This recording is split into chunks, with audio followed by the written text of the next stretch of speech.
But I think to bring forth somebody to educate the committee and the new members of the committee, they need to be an expert in their field, not somebody that's in an unrelated field that professes to be an expert primarily on hydraulic fracturing, frac technology, and fluids and so forth.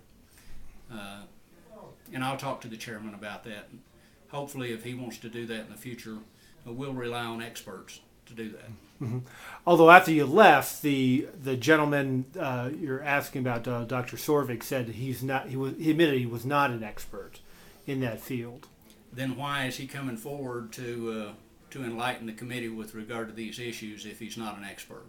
If the purpose of this session this morning was to educate new members of the committee with regard to what it is we do and in the industries we regulate, then I think clearly it's in order to have an expert do that education and not bring somebody that has no expertise that's talking about issues that they're not an expert in.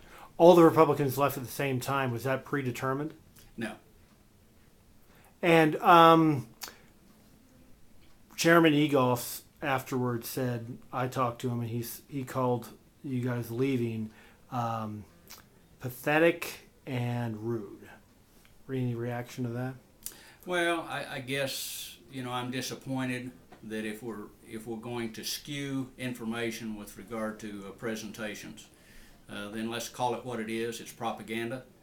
If we're going to use real science, then let's bring in real experts to try to educate our members with regard to what it is that we do and how we do it and the reasons for doing it.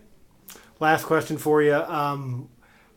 Was this the very first meeting of the Energy? This was the very first meeting of Energy. Kind of a rocky start. And I think it sets the tone for how this chairman is going to run this committee, and it's very disappointing. We need to rely on good information as members of the committee to help us make good decisions. That means when you bring experts forward, they need to be experts in their field and not somebody that's going to be pushing a propaganda agenda.